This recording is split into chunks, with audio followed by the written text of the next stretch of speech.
English మాట్లాడడానికి భయపడుతున్నారా? అయితే మీకోసమే ఈ స్పోకెన్ ఇంగ్లీష్ క్లాసెస్. వెంటనే కాల్ చేసి జాయిన్ అవ్వండి. నమస్తే రమగారు. నమస్తే జయ. రమగారు, ఏదైనా చందమామ కథ ఒకటి చెప్పరా? చెప్తాను. పూర్వం ఒక గ్రామంలో ఒక కలిగిన కుటుంబమే ఒక కుటుంబం ఉండేది. వాళ్ళకి నలుగురు అబ్బాయిలు. నలుగురు అబ్బాయిలు అయితే ఒక 20 ఎకరాల పొలం ఉండేది. ఆఖరి అబ్బాయి పేరు విశాలుడు. ఇది ఎక్కువ కాలం అయి ఉండదు, 90sలో వచ్చిన కథ ఉంటుంది చందమామలో. నాకు గుర్తుండి జొన్నలగడ్డ రామలక్ష్మి గారు రాసిన కథ ఇది. చాలా బాగుంది, బాగా రాశారు, చాలా చక్కగా కరెక్ట్గా విషయం అటు ఇటు పోకుండా కూర్చోబెట్టారు చక్కగా. కరెక్ట్గా దీనికి రెమెడీ ఏంటి అనేది బాగా రాశారు. అయితే ఈ విశాలుడు మతిమరుపువాడు. చిన్నప్పటి నుంచి అన్నం తిన్నానని మర్చిపోయేవాడు. తిన్నది మర్చిపోవటం, తింటూ ఏదో ఆలోచిస్తూ ఉండటం, ఎక్కడికైనా పంపిస్తే ఏ పని మీద చెప్పి వెళ్ళాడో మర్చిపోయి రావటం, ఏదైనా వస్తువు చేతికిస్తే అది ఎక్కడో చోట పెట్టేస్తే అది ఎక్కడ పెట్టాడో గుర్తు రాకపోవటం. పిల్లాడు మందమతి కాదు, మతిమరుపు. ఇక వాడి మతిమరుపు విసుగు పుట్టేది ఇంట్లో. ఏ సంతకు పంపించినా చెప్పిన వస్తువుల పేర్లు మర్చిపోయేవాడు, ఎన్ని చెప్పామో మర్చిపోయేవాడు, డబ్బులు ఎంత తీసుకురావాలో మర్చిపోయేవాడు, అన్నీ మర్చిపోవటమే. పెద్ద అన్నయ్యల ముగ్గురికి పెళ్ళిళ్ళు అయినాయి. అమ్మా నాన్నకి పిచ్చి దిగులుగా ఉండేది ఈ పిల్లాన్ని చూసి. ఏం చేయాలో తెలిసేది కాదు వాళ్ళకి. వాళ్ళ అన్నయ్యలు ముగ్గురు వీళ్ళు ఇట్లా బాధపడుతున్నారండి. నాన్న మేమంతా సెటిల్ అయ్యాం, మా దారిని మేము ఉన్నాం, 20 ఎకరాల పొలము వాడికే ఇచ్చేసేయండి, మాకు అక్కర్లా, నలుగురికి 4-5 రావాలి కదా, వాడికే ఇచ్చేయండి, పొలం అంతా వాడికి ఇచ్చేయండి. వాడేం సంపాదించలేడు ఈ మతిమరుపుతోటి, ఏం పని చేయలేడు, ఏం చేసినా అన్నీ మర్చిపోతాడు. పోనీయండి, మేము మా దారిని మేము వ్యాపారాలు అవి ఇవి చేసుకుంటాం, ఆస్తి వాడికి ఇచ్చుకోండి, మీరు బాధపడద్దని పిల్లలు చెప్తూ ఉండేవాళ్ళు. వీళ్ళకి ఏమనిపించేది, ఇప్పుడు ఆస్తి ఇస్తే మాత్రం వీడి మతిమరుపుకి ఎవడైనా వీడికి 2వ రోజుకి టోకరా వేస్తాడు, అంతేగా, ఈజీగా మోసం చేస్తారు. ఈ మతిమరుపు పోగొట్టాలి ఎలాగా? ఏవేవేవో చేసేవాళ్ళు, ఏం చేసినా వాడిలో మార్పు లేదు. పెద్ద అయ్యే కొందికి వాడి మతిమరుపు పెరిగిపోతూనే ఉంది. వాడు మర్చిపోతాడని వాడికి ఏమైనా వైద్యాలు గీజ్యాలు ఉన్నా వాళ్ళ అమ్మ వదినలోనే హ్యాండిల్ చేసేవాళ్ళు. బట్టలు పాతలు అన్నీ వాళ్ళే చూసేవాళ్ళు. ఊరికే ఏదో తిని తిరుగుతూ ఉండేవాడు. పిల్లాడు చక్కగా ఎదిగాడు. అయితే ఆ ఊరికి ఒక యోగి గారు ఒక ఆయన వచ్చారు. వీళ్ళు ఏమనుకున్నారు, ఆ యోగి దగ్గర చాలామంది చాలా దానికి సమాధానం పడ్డారు తెలుస్తోంది, మనం కూడా మన పిల్లవాడిని చూపిద్దాము అని చెప్పి ఈ పిల్లాడిని తీసుకుని వెళ్ళారు.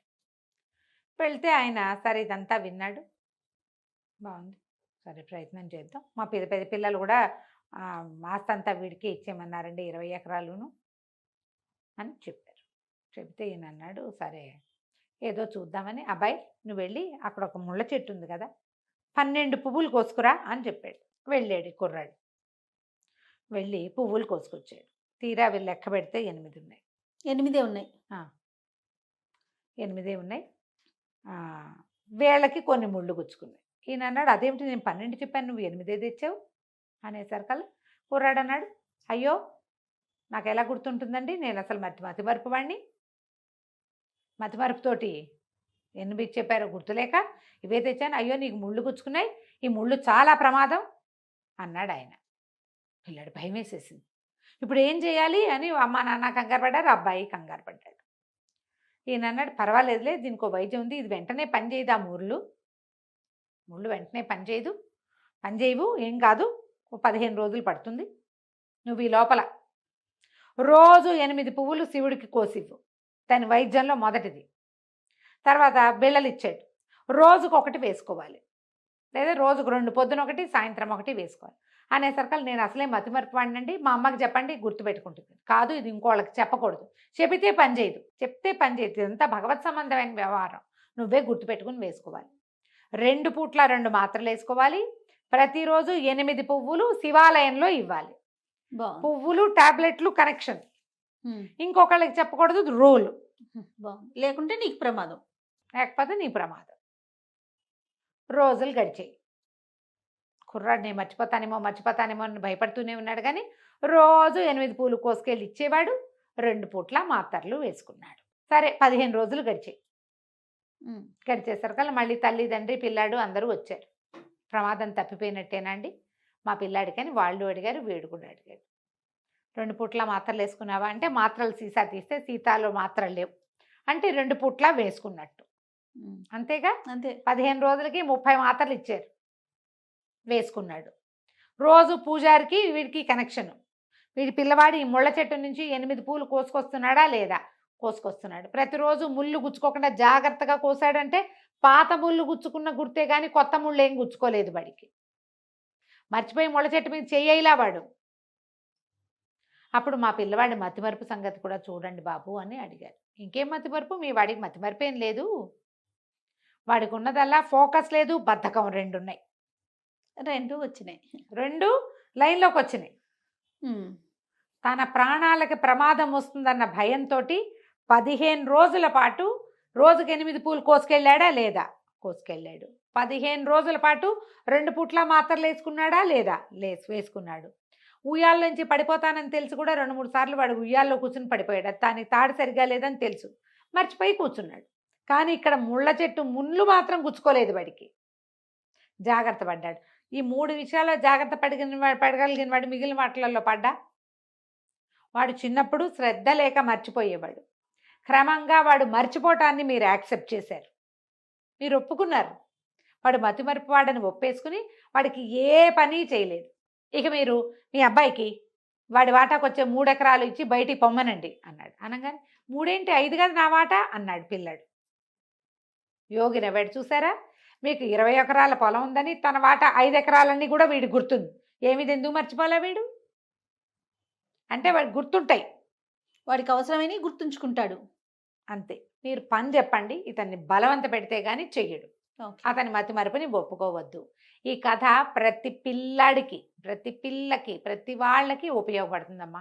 తప్పకుండా అందరికీ అవసరమే.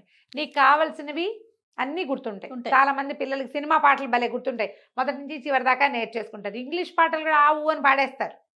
లెసన్ సైన్స్ లెసన్ అప్పచెప్పమంటే గుర్తులేదంటారు. ఫోకస్ లేకపోవటం అంటారు దాన్ని. వాడిని గోడ కుర్చీ వేసి చదివించండి, బాగుంది రమ్మ గారు, అప్పుడు బాగా గుర్తుంటుంది డెఫినెట్గా. ఇప్పుడు మతిమరుపు ఒక ఏజ్ వచ్చాక మెదడులో కొన్ని న్యూరాన్స్, కొన్ని జంక్షన్స్ పనిచేయవు. అవునవును, పనిచేయవు. మేనపాజ్లో ఆడవాళ్ళకి ఇబ్బంది ఉంటుంది, మగవాళ్ళకి ఏజ్తో పాటు క్రమంగా అవసరాలు తగ్గిపోయి జీవన క్రియలు కుంటుబడి ఉంటాయి. పిల్లల్లో ఉండకూడదు. మనకు కూడా ఇది మతిమరుపు సహజం అని చెయ్యొద్దు. నువ్వు బాగా తిని తిరగలిగే స్టేజ్, 4 పనులు చేయగలిగే స్టేజ్, నీ పనులు నువ్వు చేసుకోగలిగేటప్పుడు నీకు 85 to 90% జ్ఞాపక శక్తి ఉండాల్సిందే. ఒక 5-10% ఎవరికైనా ఎక్స్క్యూజ్ పక్కకి వెళ్ళిపోతుంది, ఎక్కడో ఉంటుంది గ్యారంటీగా. ఎక్కడా లేకుండా పోతుంది అనుకో, అప్పుడు కష్టం. మీరు ఈ ఏజ్లో, నా ఏజ్లో కానీ నీ ఏజ్లో కానీ అలాంటివి ఉంటే వాటిని పోగొట్టుకోండి. బోల్డ్ అని బ్రెయిన్ జిమ్లు అవి ఉన్నాయి, ఇలా ఇలా చేసేవి. మీకు రాగానే చూడండి, ఇలా చేయాలి, ఇలాంటివి బోల్డ్ ఉన్నాయి, అవన్నీ చేసుకోండి. లేకపోతే మనకి ముందు కాలంలో ఇప్పుడు కనపడుతున్నది చిన్నపిల్లల్లో అనారోగ్యాలు, అంటే ఏమనాలి, మెంటల్లీ ఛాలెంజ్డ్ కిడ్స్ కనపడుతున్నట్టుగానే పెద్దవాళ్లలో ఇదివరకటి కంటే ఇప్పటికే డిమెన్షియా, అల్జైమర్స్ పెరిగినాయి కేసులు. అవునండి. ఒంటరితనము, బ్రెయిన్కి పని లేకపోవటము, ఆఖరికి 2 2 4 2 3 6కి కూడా క్యాలిక్యులేటర్ వాడడము. నేను ఇది ఇంకో మాట చెప్తాను, షాపుల్లో చాలా చోట 2 వస్తువులు తీసుకున్నాం, ఒకటి 250, ఒకటి 200 క్యాల్సీ తీస్తారు. ఏమిటి 250 200 450 చేయటం రాదా మీకు? వాడట్లేదు, అది తప్పు. చిన్న చిన్న అమౌంట్స్కి క్యాలిక్యులేటర్ తీయబోకండి, బ్రెయిన్ని వాడండి. ఎక్కడైనా క్రాస్ వర్డ్ పజిల్స్ కానీ సూడోకు లాంటివి కానీ ఉంటే చెయ్యండి, బ్రెయిన్ని యాక్టివ్గా ఉంచండి. ఓకే రమ్మ గారు, కథ కంచికి మన వెంటకి. రైట్ అండి, నమస్తే.